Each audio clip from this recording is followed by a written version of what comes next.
Welcome to my channel. दोस्तों, Raja Raghuvanshi case से related तीन चार बातें आपसे शेयर करना चाहता था।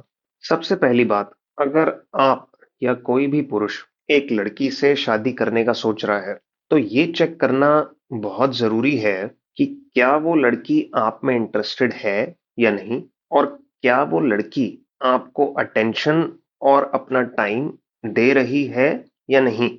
और राजा रघुवंशी के केस में जो बात सामने आ रही है वो ये है कि, और ये राजा के परिवार वाले बता रहे हैं कि शादी से पहले राजा और सोनम की कुछ खास बातचीत हो नहीं पाई फोन पे।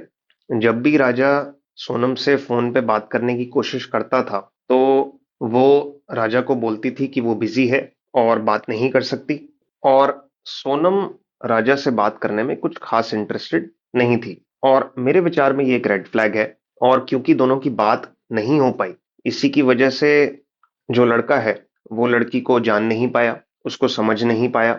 तो यही चीज मैं बाकी पुरुषों को भी कहना चाहूंगा जो शादी करने का सोच रहे हैं और अरेंज्ड मैरिज करना चाहते हैं, कि मेरे विचार में बेहतर ये है कि बेहतर ये है कि आप ऐसी लड़की से शादी करें जो आप में इंटरेस्टेड है और आपको अपना टाइम और अटेंशन दे रही है। और लड़की से शादी का डिसीजन भी तब लें जब आप उसको अच्छे से जान समझ चुके हैं। क्योंकि एक बात अब ये भी निकल के आ रही है कि सोनम को एंटी सोशल पर्सनालिटी डिसऑर्डर है। तो अगर किसी भी लड़की को किसी भी तरह का कोई डिसऑर्डर है, तो अगर आप उस लड़की से मिलेंगे, उससे बात करेंगे, जितना ज्यादा मिलेंगे, जितना ज्यादा बात करेंगे, चांसेस हैं कि अगर लड़की के साथ कुछ गड़बड़ है तो वो चीज सामने आ जाएगी। तो लड़की से मिलना, उसको जानना, उससे बात करना बहुत जरूरी है। और इसी से रिलेटेड एक और बात, आप ये मत देखिए कि लड़की क्या कह रही है। हो सकता है लड़की कह रही हो कि मैं तो आपसे शादी करना चाहती हूँ, मुझे तो आप पसंद हो, वो ये सब चीजें कह रही है, पर दूसरी तरफ वो आपको अपना टाइम और अटेंशन नहीं दे रही है।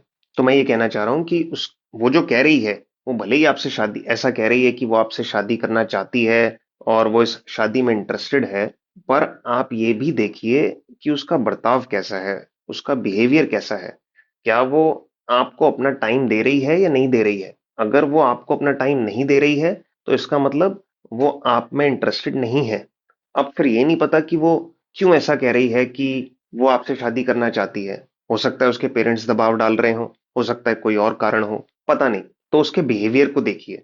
और सोनम के केस में भी यही हुआ था। उसके पेरेंट्स उसके ऊपर दबाव बना रहे थे राजा से शादी करने के लिए, पर सोनम राजा से शादी नहीं करना चाहती थी।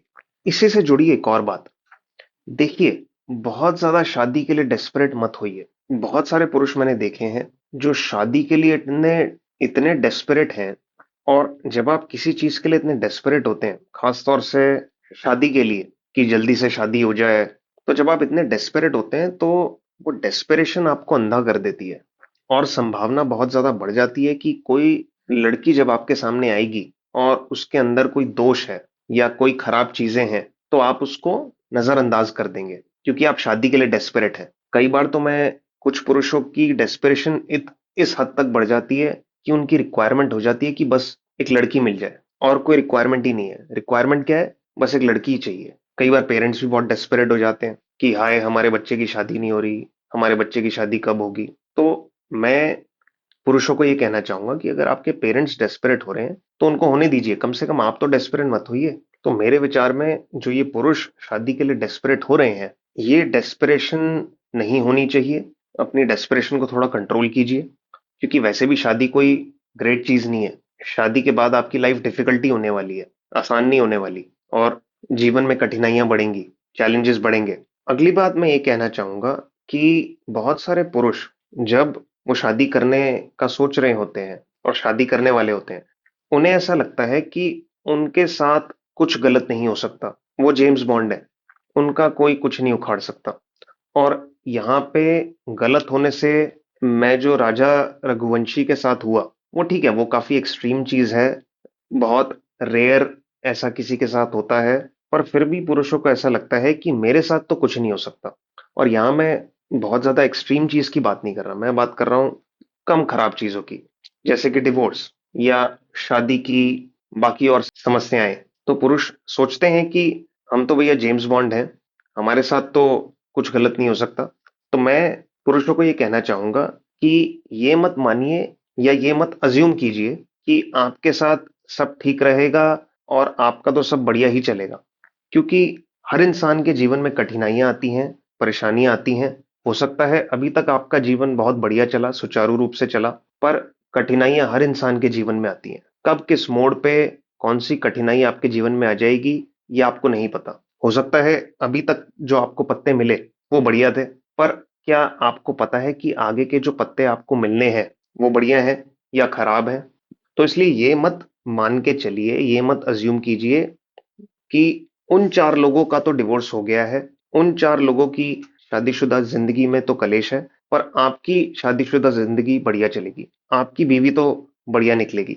और इसलिए जब आप शादी कर रहे हैं, जब और या जब आप शादी के लिए लड़की ढूंढ रहे हैं, तो अपने आंख और कान खुले रखिए, क्योंकि आप एक स्ट्रेंजर को अपनी जिंदगी में लेके आ रहे हैं, खासतौर से अरेंज्ड मैरिज में। और वक्त भी बदल चुका है, आज का जो टाइम है वो अलग है पहले के मुकाबले।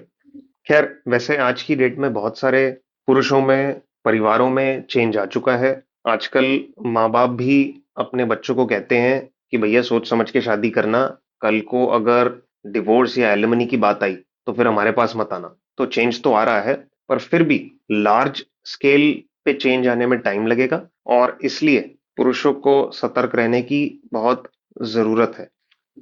वीडियो अच्छा लगा हो तो जरूर लाइक कीजिएगा। Thank you.